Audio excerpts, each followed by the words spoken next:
My mother, for example, suffers from Alzheimer, and recently an American startup company found out that LSD in microdoses might be good.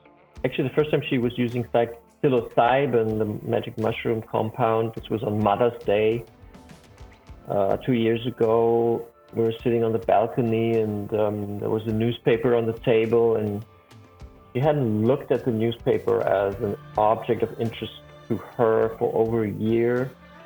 And on this low dosage of psilocybin, she suddenly picked up the newspaper and started reading the headline, which completely amazed my father. I hadn't been sure that she hadn't, I knew she hadn't been reading for a while, so I was also amazed that he was really in awe that she would read us the newspaper.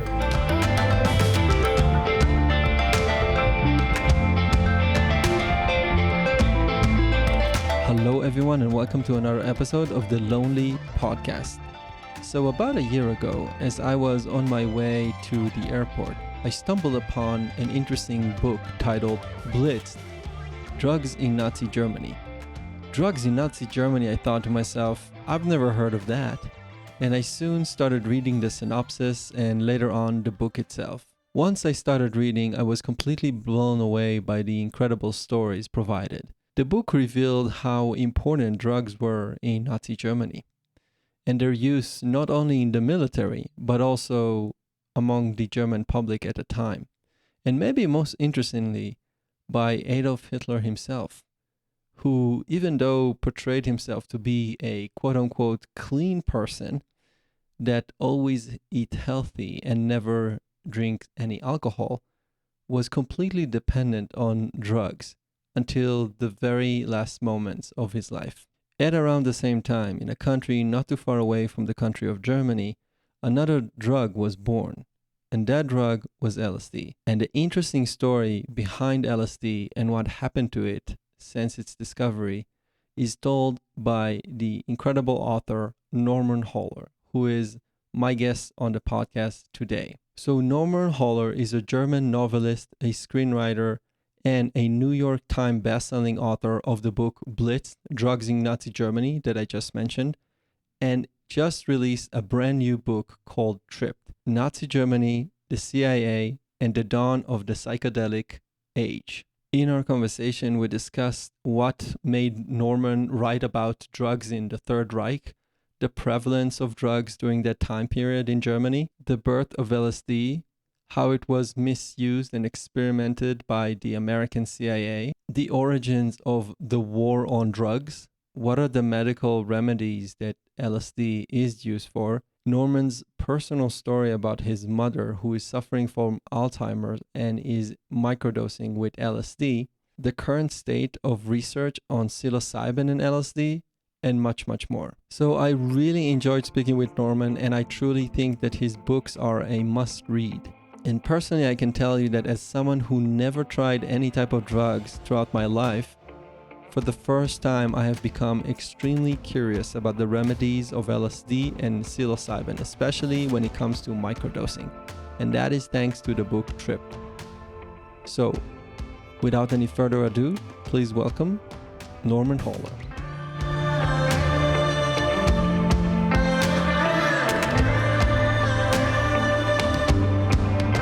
Read both books, Blitzed and Tripped.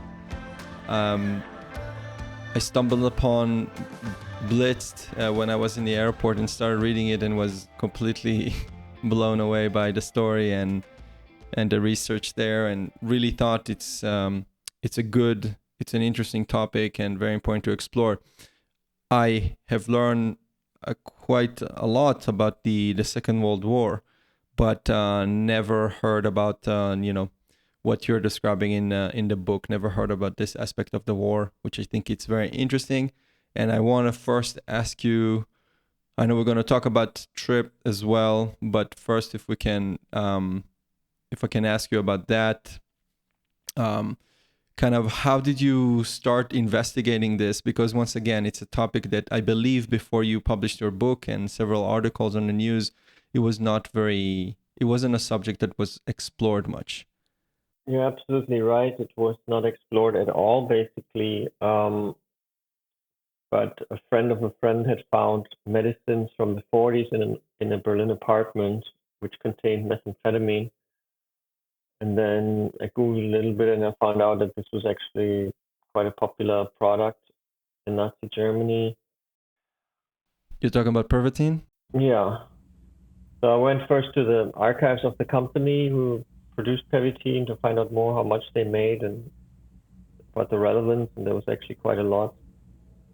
And then I went to the military archive where all the records of the German military are stored, and I found evidence the military used it on a big scale, and then I decided to write it. Got it. Understood. And what was the role of Pervitin? Because I think it was an extremely popular drug in Nazi Germany, and it has both military implications, but also just used by many civilians. So, what would you describe the role of Pervitin in the whole war apparatus and also in the general society at the time? Well, Pervitin, which is methamphetamine, um, was kind of what today is coffee or a cappuccino or a flat white in the morning. Because coffee actually wasn't so readily available back then. There were no coffee shops everywhere like now. But people were, the same as we are today, and they lived in a performance-driven capitalist society, um, where the urge to compete and to be part is quite high in order to survive. It's kind of natural that a capitalist society would turn to performance-enhancing drugs. I mean, it's another question whether methamphetamine is a performance-enhancing drug, but that was the belief at the time. Um, so it powered or it supported the civilian society in Nazi Germany until the beginning of the war, and then it spilled over into the Wehrmacht, the German army, and was very specifically used to shorten the sleep cycle. They thought if they can fight longer hours, then they can win decisive battles, or if they could fight at night, not sleep. So this became an integral part of the strategy to attack the West, which started in 1940 in the spring when Germany attacked France. Yeah, and it was like prescribed to soldiers on the front line. Is that correct? They had to take it as an order. Is that right? Well, the soldiers took everything that promised to make them more capable of enduring these horrific fights and battles. So they did not really have to be ordered to take Pervitin. Pervitin was quite known at the time that you know, it feels good to take it, to be honest. You have a little bit more energy.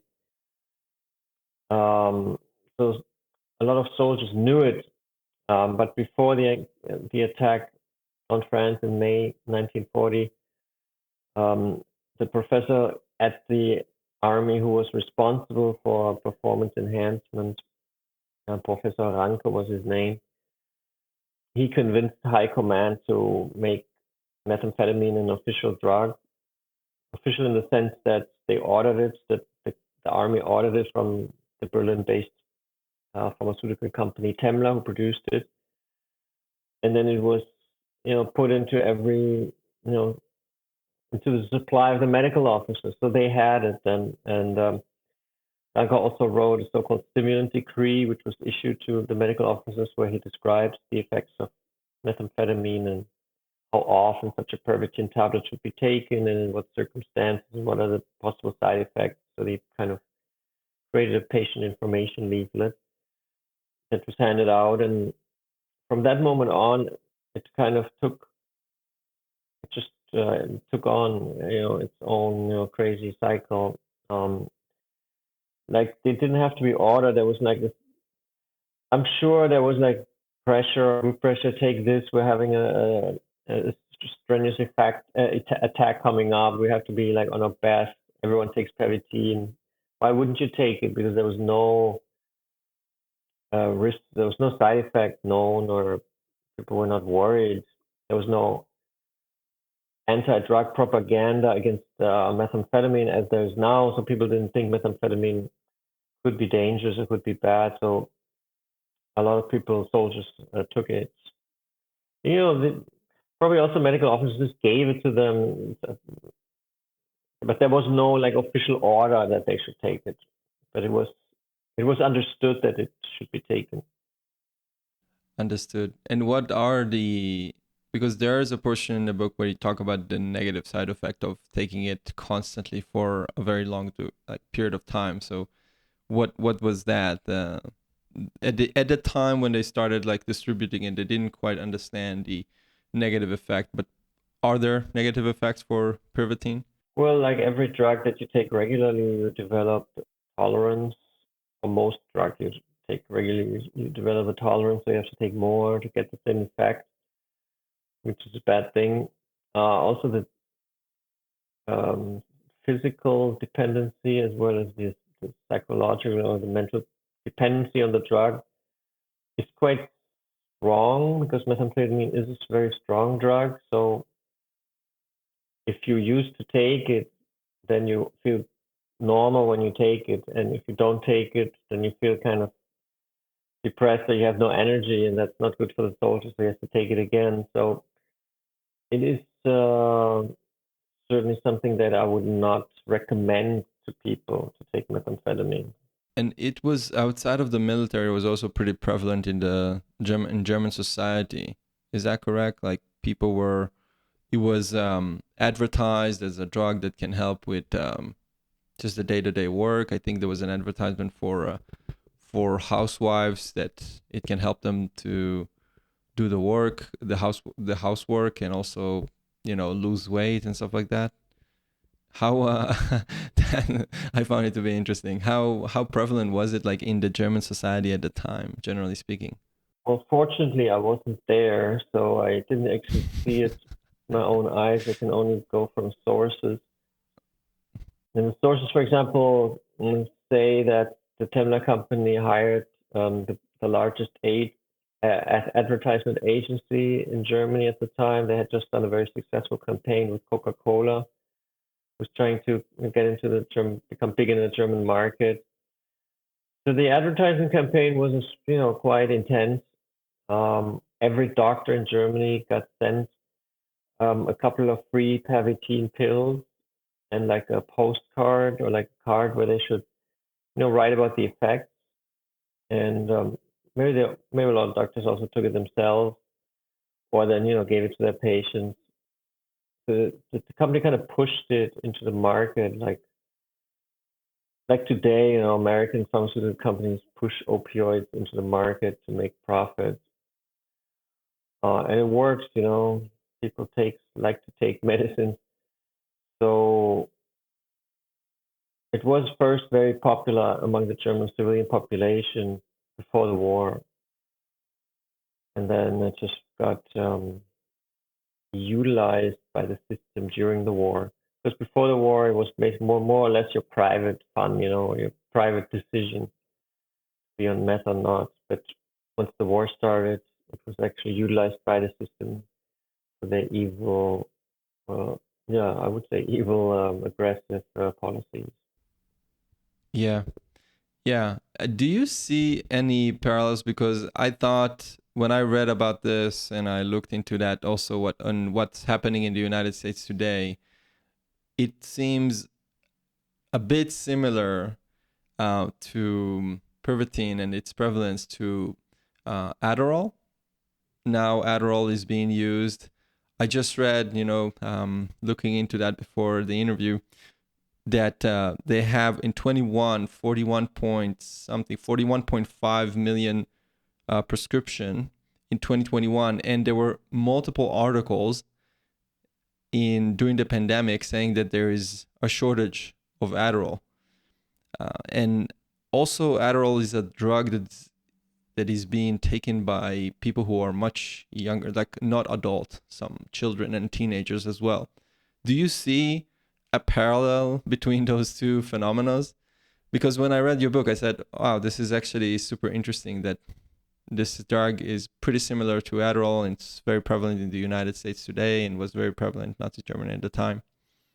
Well, I mean, the problem is not the Adderall or the methamphetamine, but circumstances of society which make you take these drugs, or suggest that if you take these drugs, you will benefit from it. For example, Adderall, very popular in university circles in the United States,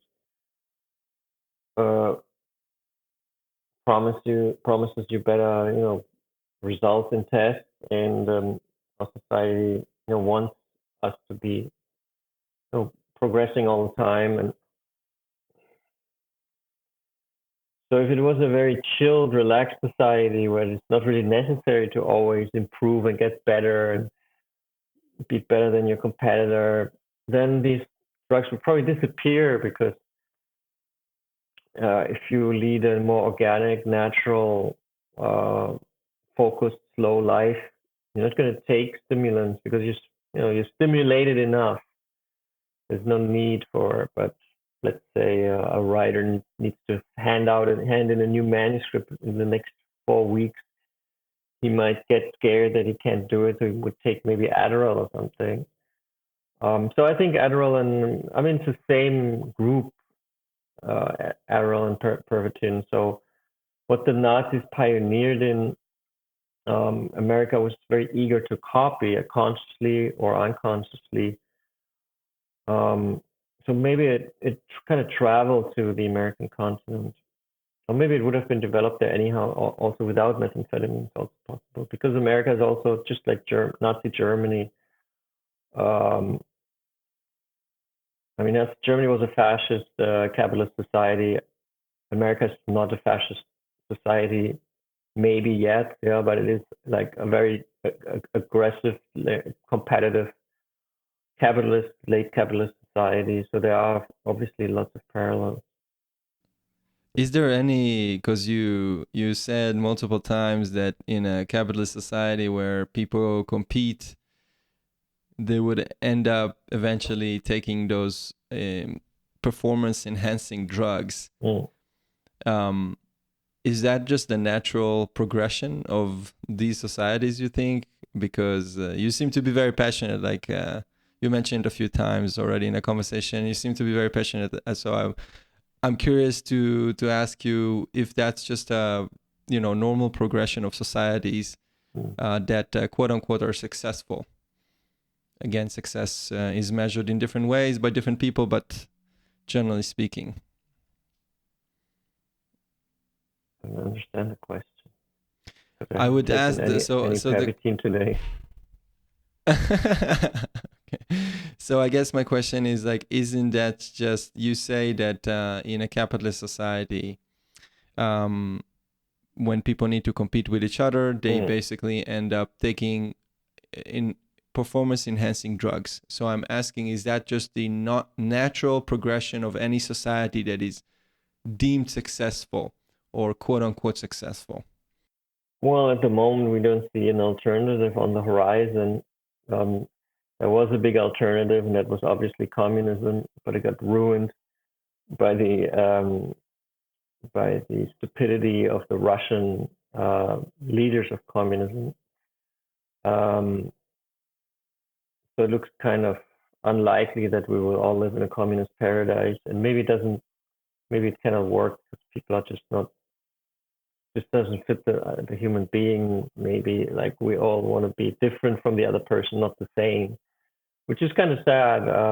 But we're not hobbits. Like the hobbits would probably, in a lot of the rings, they probably don't need performance enhancing drugs, because they just live their life, with a different mindset. And probably this mindset is something that we might develop over time, like a non-aggressive, non-divisive, non-destructive way of life, which includes, how we treat each other, but also how we treat obviously nature, the planet, the climate, etc. But this kind of needs consciousness, change. It needs a different consciousness. And this consciousness, obviously, some people already have it, and it's funnily enough also connected to drugs, but to completely different drugs, namely the psychedelic drugs, which we will probably also talk about when we talk about trips. So maybe if you look at methamphetamine and Adderall, they're like the old school capitalist forms-driven substances, while LSD, magic mushrooms, ibogaine, and all these new substances, also not only the classic psychedelics, but also new psychedelics that are being developed. They probably are like the fuel of the future by actually changing our mind and making us maybe less divisive and competitive and more integral and cooperative. That would be, this is how I see the development of the world, actually. I think it's inevitable. Yeah, actually, that's a great way to, because I have a question I wanted to ask you about exactly that. So, I had Sam Quinones, who wrote The Least of Us and Dreamland. He really investigated all the opioid crisis issue in the United States. You can attribute the massive increase in lawsuit against big pharma, most notably Purdue Pharma, to the publication of Dreamland. It was the first time that people started talking about it, and it started really, they lost the, if you can say, the shame behind those stories, because many parents were ashamed, or many people were ashamed that they lost loved ones to those drugs. But one of the things that I asked him, and I'm curious to hear your thoughts about it, is, we legalized marijuana in the United States, right? But now marijuana is 10 times, maybe even more times, more pure than it was in the 60s. So someone who used to take marijuana in the 60s, taking marijuana today is experiencing something way more powerful. And it is a legal drug. Everyone can get it. I live in the state of Colorado. Very easy. You can go down the street and get it. But my question to you, I guess, is, do you have a concern that, given what you said before, living in a capitalist society, getting to the maximum performance of things, if you do indeed legalize psychedelic drugs and they get into the industry, would that become also, does that have any negative effects to it? Because the marijuana case, there are, new studies on this issue. And I think there's a book called Tell Your Children about how taking marijuana can increase chances or trigger chances for schizophrenia and other problems.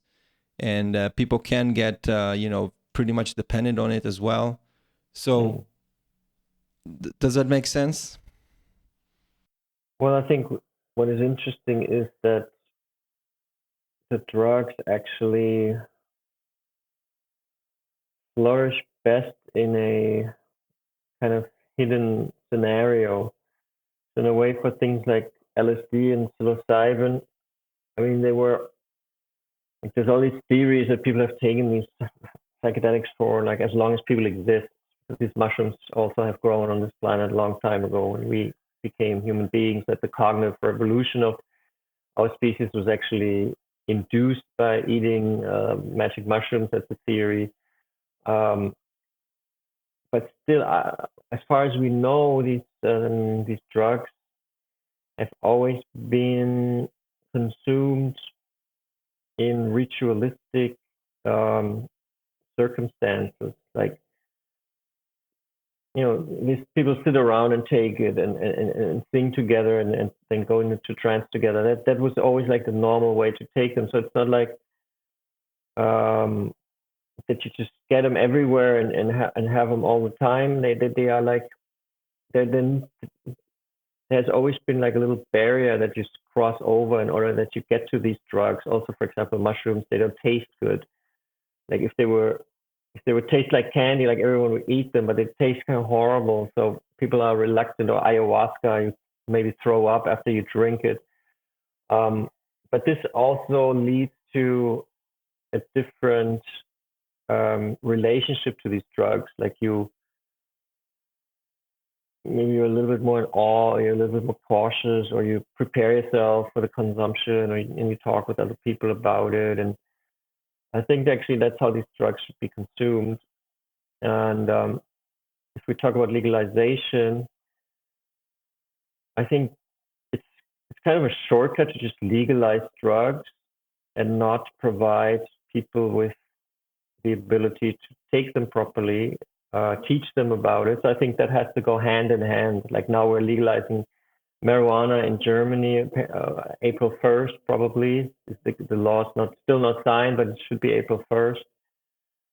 And the discourse around it is really low. Like no one really knows how it will work. Where can you buy it?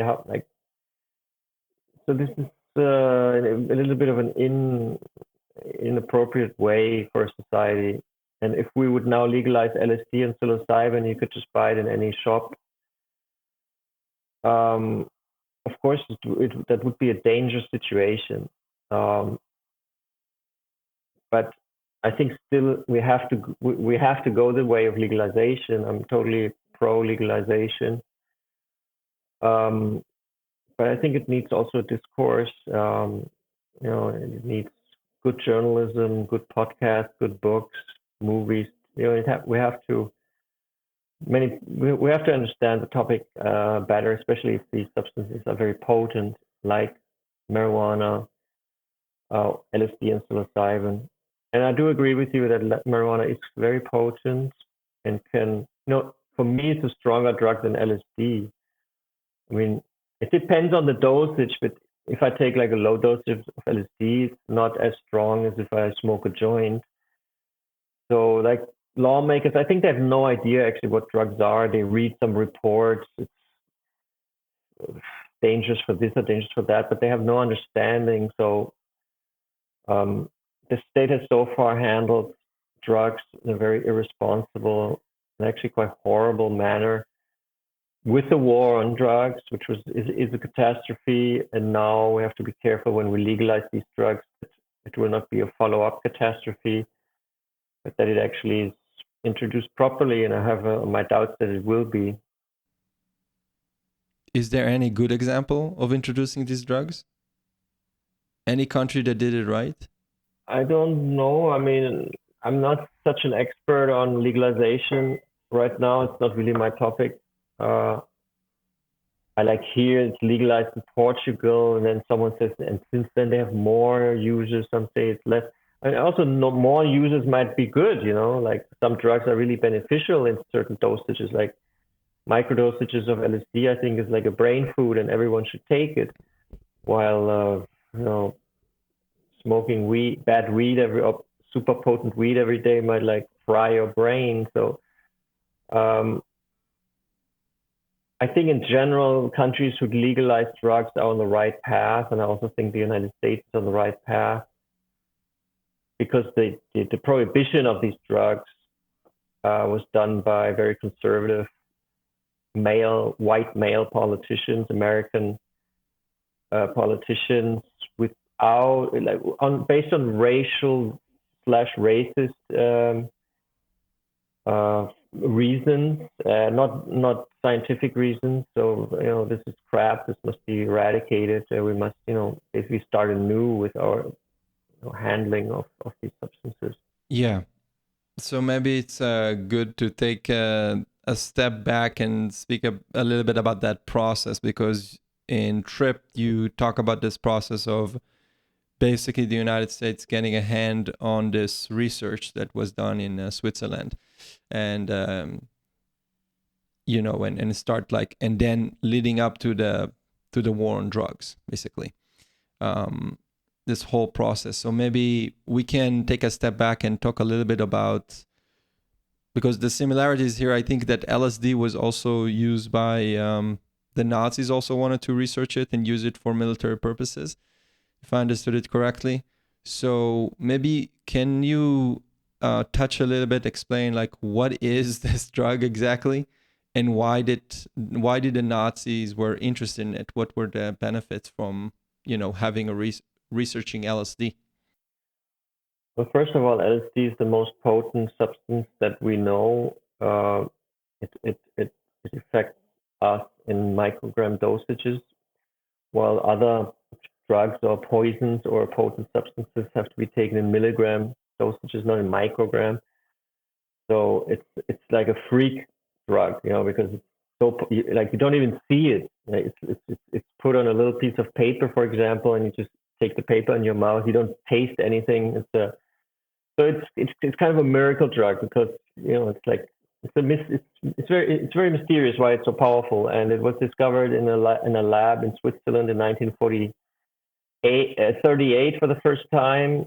Because they were examining ergot, which is a fungus that grows on rye, which is quite poisonous if you eat it. But if you extract the potent alkaloids, you can create medicines out of it, like migraine medicines. And so the company who was investing ergot is a Sandoz company. They're now fused into Novartis, one of the biggest pharmaceutical companies. It's based in Basel, Switzerland. So when they discovered LSD, well, they looked at several ergot combinations, and LSD is one of them. The lysergic acid of the alkaloid of ergot turned into a diethylamide. So if you're a chemist, you know what that means. It basically is it's a half synthetic drug because there is still, and each LSD trip is natural ergot. Like every LSD is basically a mushroom, but a very refined mushroom extract from the chemist lab, and the chemist who developed it, Albert Hoffmann, he resynthesized it in 1943 because by then Sandoz had produced actually ergot. Before that, there were just people working for the company were collecting wild ergot from rye fields, and it was like very laborious, and they didn't have much ergot. But then they actually started mass producing it in Switzerland, in the Emmental, which is also famous for its cheese.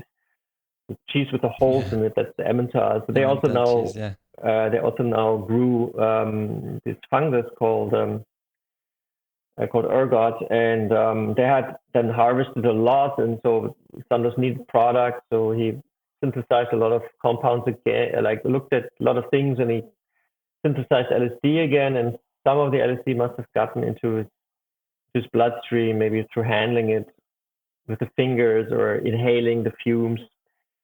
And he had like a little trip, like he was, feeling different than before, and he was like wondering whether this is this lysergic acid diethylamide, this weird thing. And then he took 3 days later, in April 1943, he took 250 micrograms of LSD in a glass of water because he thought this is such a small dose. I probably won't feel anything. I just want to see, how my body reacts to it.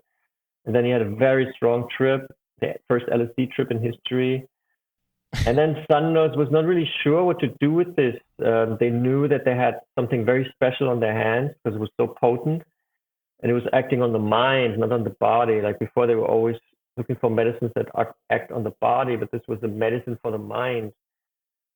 So they obviously thought that maybe it could be a very successful product because, as we know and as they knew, diseases of the mind, neuroses, psychosis, depression, trauma problems. I mean, this was during World War II, so obviously people were, depressed and had trauma.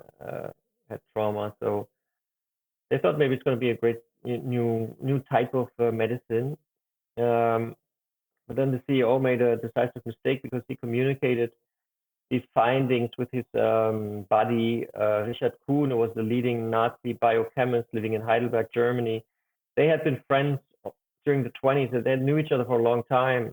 And the CEO of Sandoz was in Switzerland, neutral Switzerland, while his friend, the German physicist, was in Nazi Germany. So, but he, like, the CEO didn't have any, trouble communicating with the Nazi. Basically, he was still his friend. So they were still exchanging, what they had found. Like also Kuhn, the German, would send reports of his work to Stoll, with the CEO's name. Stoll would send stuff to Kuhn.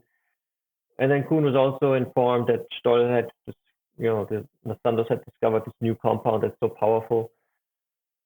And that was exactly the time when the Nazis were searching for so-called truth drugs, because the war slowly started to turn against them, and they became more and more, paranoid, and who's like other traders who like give us secrets away, and like who can we trust? So they were and they were very modern, very modern regime. Very, they were,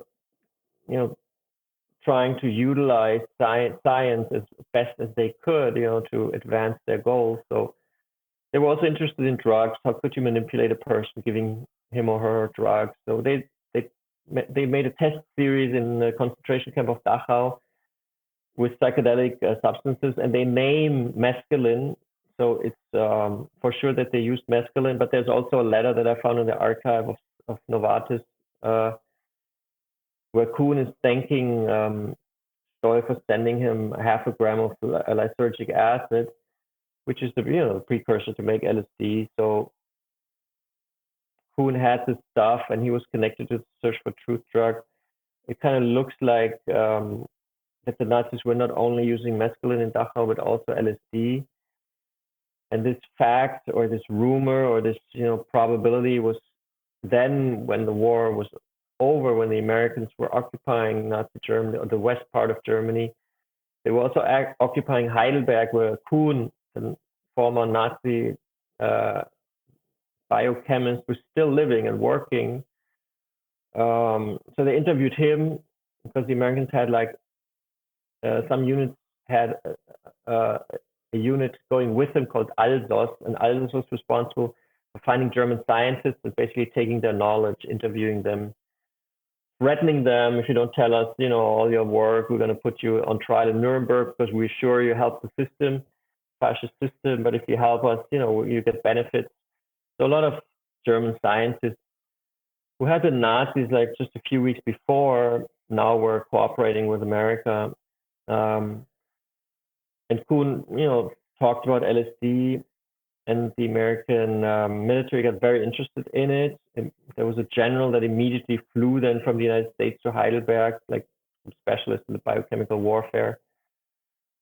And he learned from Kuhn about LSD made by Sandoz in Switzerland. So he immediately went down by train to Basel and received LSD from Sandoz. Because Sandoz was also, military wanted, why not give it to them? It's a potential customer. And the Americans in general were very interested in what the Nazis were working on, because they were somehow in awe of the brilliance of the German scientists in developing the nuclear bomb, what all kinds of bombs actually in terms of very good at, and pharmaceutical stuff also. So there was an interest of the American.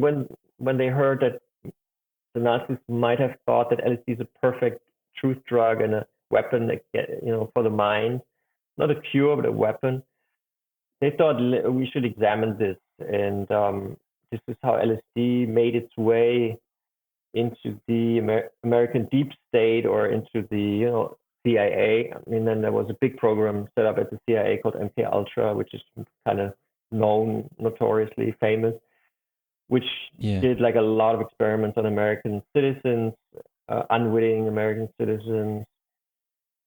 And this is how LSD, instead of being developed as a beneficial medicine for all of us, became a weapon in the hands of a few American intelligence officers. Yeah. So if I had to paint a picture of the ultimate evil character behind pharma, I think that Arthur Stoll would be there, along with Kuhn, the guy that you just described, as people who take advantage of everyone around them, take cynical advantage of the of the Nazi regime and Jewish scientists that worked on it to their benefit. It's actually a very tough portion of the book to read, like this whole story of Stoll with his the person who used to be his mentor, and how he kind of extracted him to Switzerland, but also kind of completely dependent on him for the rest of his life. It's very sad. And so, as you said, Americans came in. There's an arm race between the Americans and the Russian for German scientists. Yeah. The Americans' mindset is like, if we're not going to get them, the Russians are going to get them.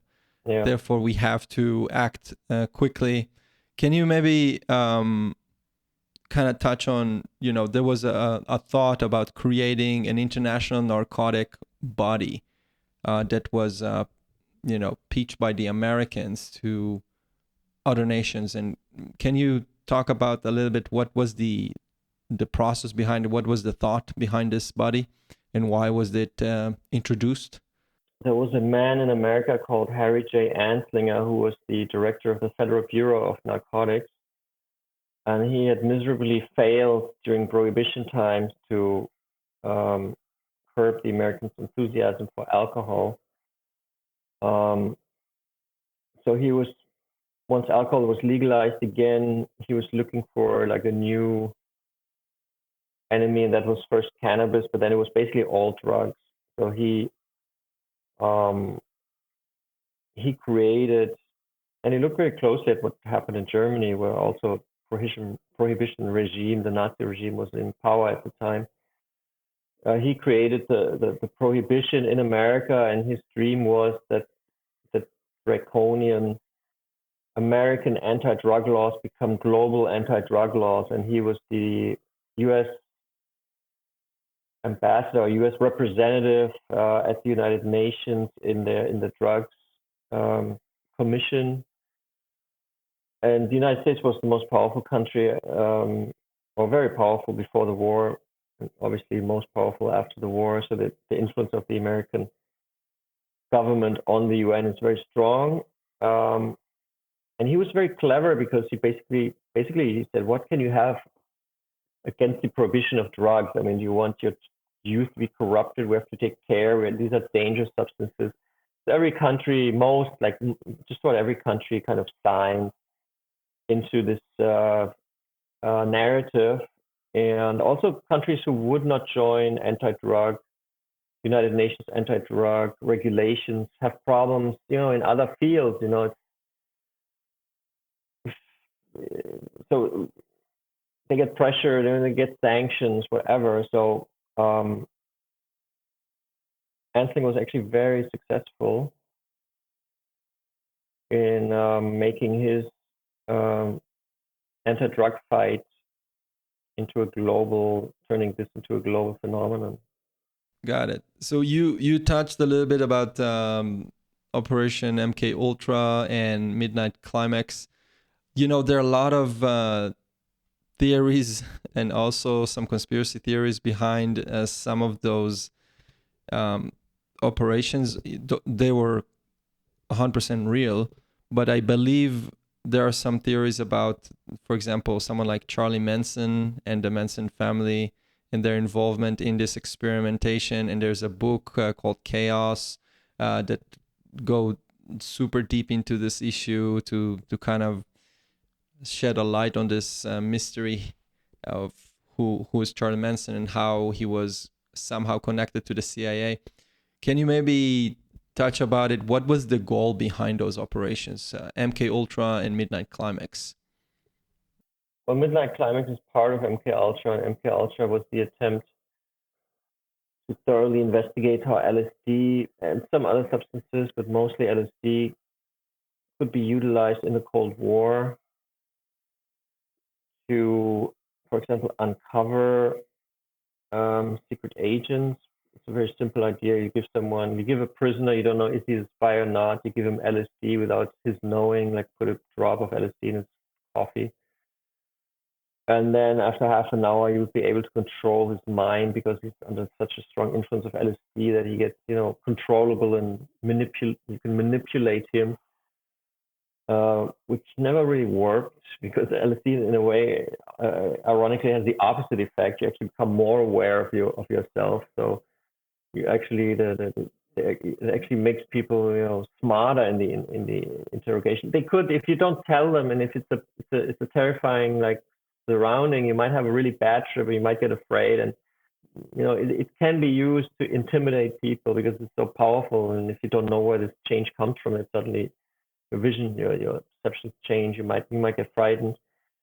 So this, along to just to examine this, what actually happens on LSD if you don't know you're taking it. If you're in a bad environment, how does it affect? What's the effect there? If you're in a good environment, like they're also taking it themselves. The CIA, lots of CIA agents took it just to see what happened. So there was like a big craze about LSD within the CIA, that this is they had the most powerful substance in their hand. Could they maybe drug the Soviet Union with it? Could they maybe smuggle it into the water supply of the Kremlin? What would happen to the Soviet leaders if they were tripping?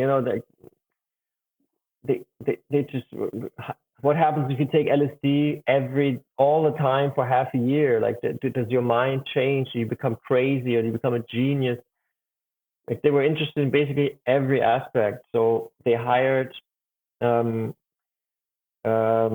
think it was over 100. It's correctly stated in Tripped, universities to conduct psychedelic experiments in the universities, but they didn't. The CIA would not approach, let's say, Columbia University in New York, but it would be the Rockefeller Foundation. So the CIA used neutral foundations, gave them money for psychedelic research, and then these foundations would sponsor research at universities. But so the research regarding LSD was kind of shaped by the CIA's interest in developing a manipulative agent, and not, they were not interested in curing the mental problems of the American people or of any people. They were interested in strengthening American dominance in the world by any means necessary, and LSD, they hoped, would be one of those means. Got it. And any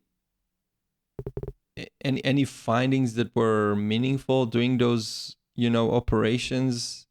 I don't think they were able to actually manipulate people using those drugs. Is that fair? Yeah, I think it's they were not very successful. A little bit like the Nazis. It didn't really work to abuse LSD. LSD is not the right tool that the government should use. The government should use no tool to manipulate its people, but obviously they try to do that the whole time.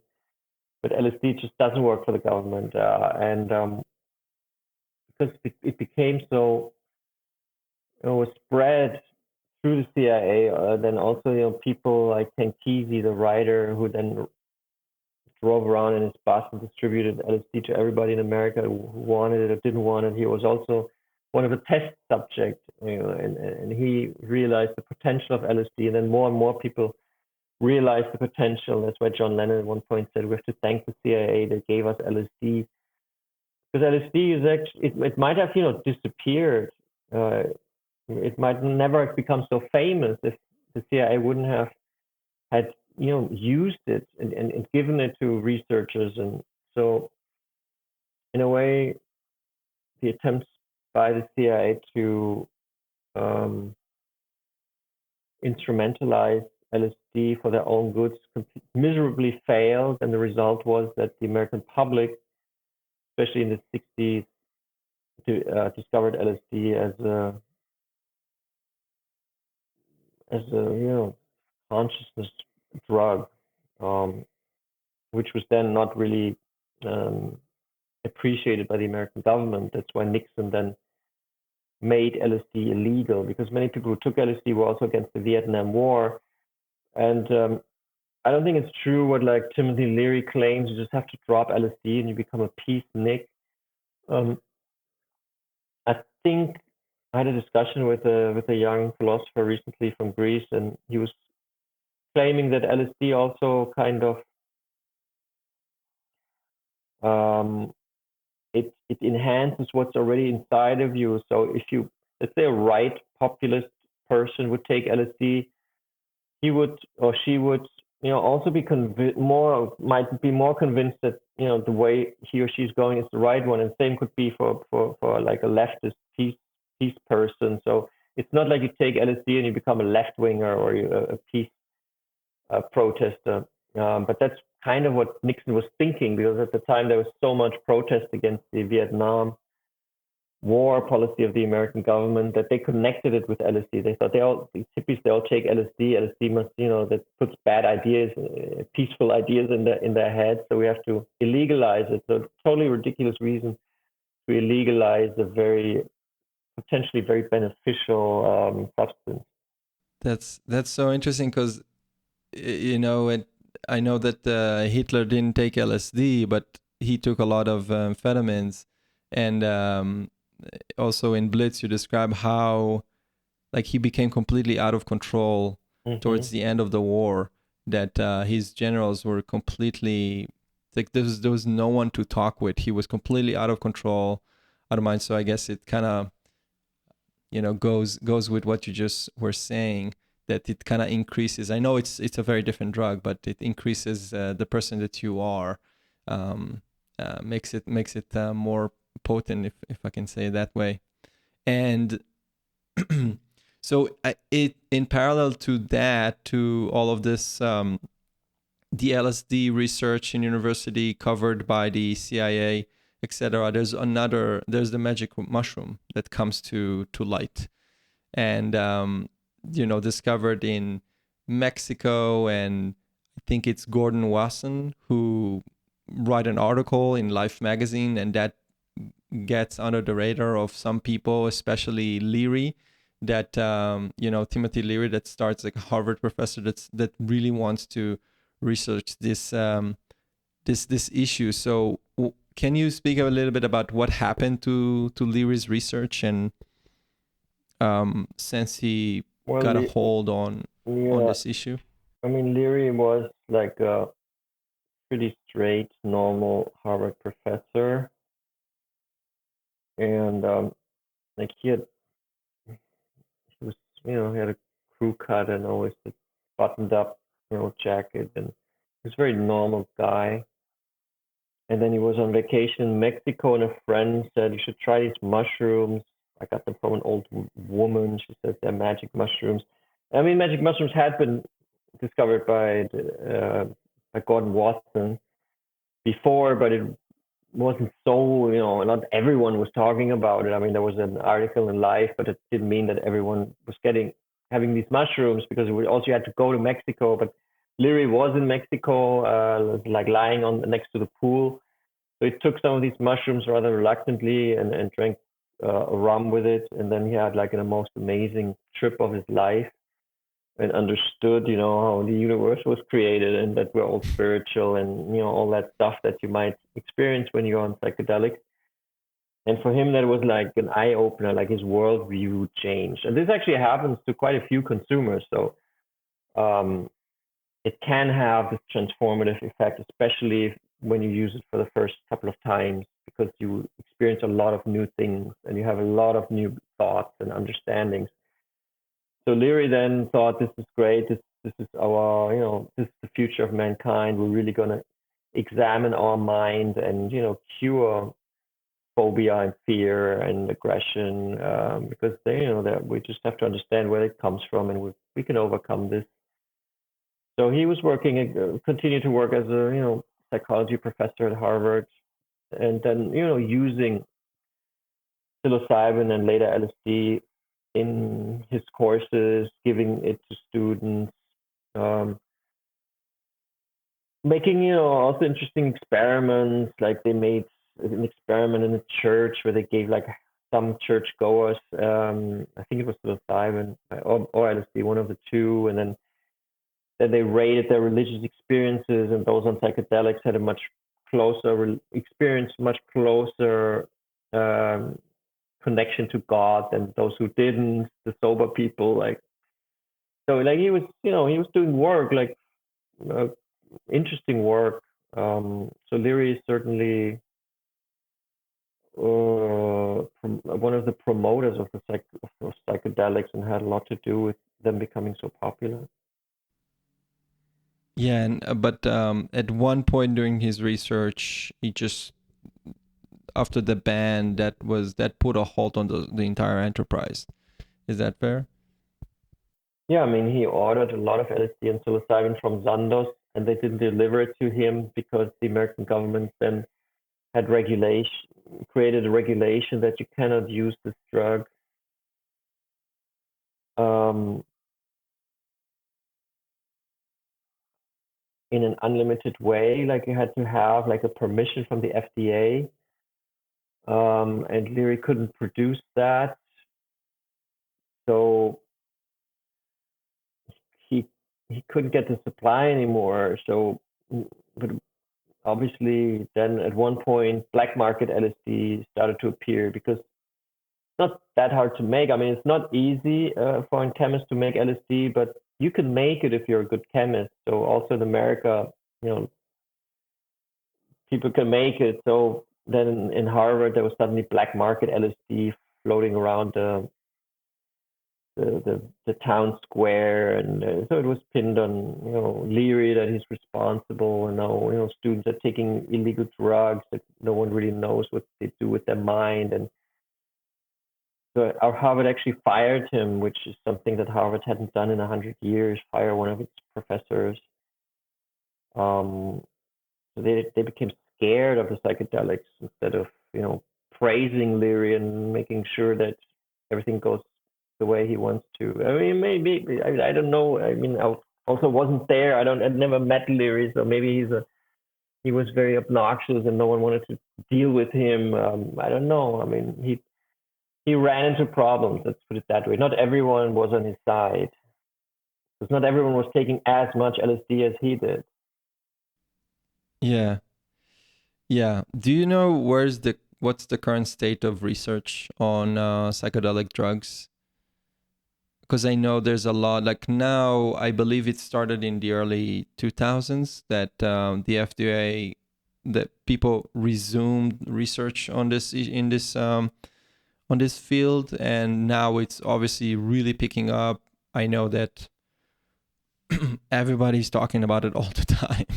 From my experience, like a lot of people, contributing to that. I think it's donations coming from like private individuals, and they were able to raise over like $100 million for this research. I think the biggest one is in John Hopkins. But do you know where it stands currently, and it's and how close are we to actually utilize this psychedelic drugs to what they were initially intended to be utilized for? My mother, for example, suffers from Alzheimer, and recently an American startup company found out that LSD in microdoses might be good. Might even be helpful to prevent Alzheimer from developing. For my mother, this comes too late. She's now using microdoses to slow down the disease, which actually works. But of course, we've lost. Yeah, can you talk a little bit about it, about your personal experience with your mom? Yeah, well, we discussed in the family whether we should try it, and we consulted also with the family doctor, and he said, yeah, why not? Because there's no medicine on the market that really helps against Alzheimer.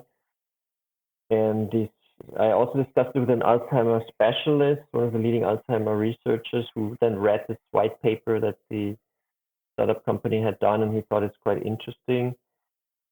But until like LSD is legalized as an anti-dementia drug, which I'm pretty sure will happen one day because it does help. I'm convinced after my research that it helps against dementia, and I can only recommend everyone thinking about this. And I'm not recommending people to take LSD, but I recommend to do research and have a look at it, because dementia is a huge problem for our societies in the next decade. So we discussed it in our family, and we decided that we would actually try it. And my mother hugely benefits from it. I write about this in Tripped, also in the epilogue, called LSD for Mom. Like the first time she was using psilocybin, the magic mushroom compound. This was on Mother's Day 2 years ago. We were sitting on the balcony, and there was a newspaper on the table, and she hadn't looked at the newspaper as an object of interest to her for over a year. And on this low dosage of psilocybin, she suddenly picked up the newspaper and started reading the headlines, which completely amazed my father. I hadn't been sure that she hadn't, I knew she had been reading for a while, so I was also amazed that he was really in awe, that she would read us the newspaper. So we can see that it has a cognitive enhancing effect on her, so she takes it. And how is she doing now? In the book, I'm sure there's like a time before, like between the time you wrote the epilogue to today. Is her situation better since she started taking it? Is it kind of stagnant, more or less the same?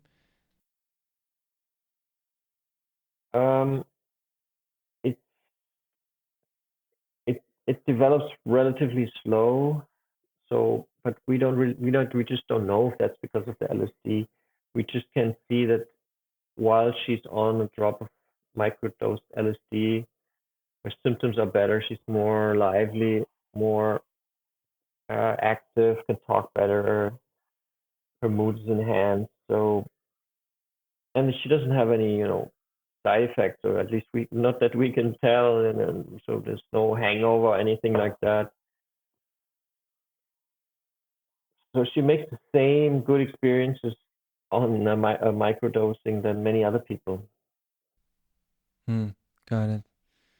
Yeah, I think it was my favorite. Your book is really great, and that was definitely, it's very touching. It's like reading your personal story with your mom and your family kind of all joining in to do it together. It was really great. It was touching, at least to read it from my perspective.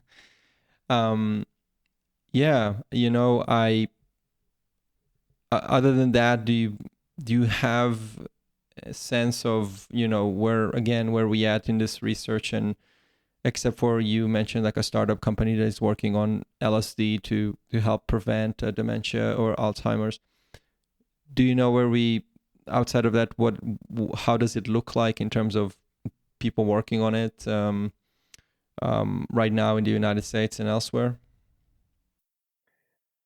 I don't. I have. I get info through like mailing lists and on the phone, but I don't even look into it anymore at the moment because it's so much development all the time, and I'm not so.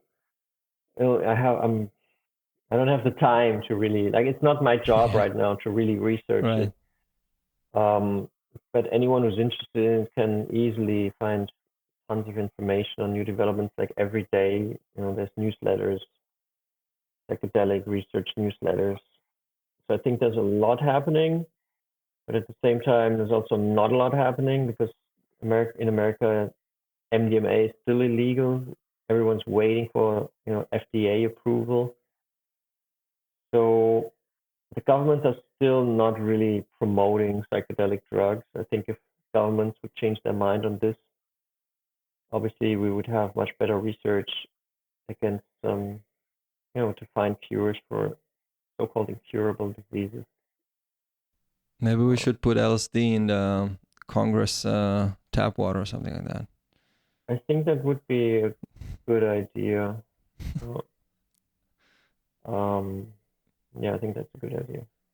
Yeah. Okay. Well, so I really enjoyed both Blitzed and Tripped. I think it's great.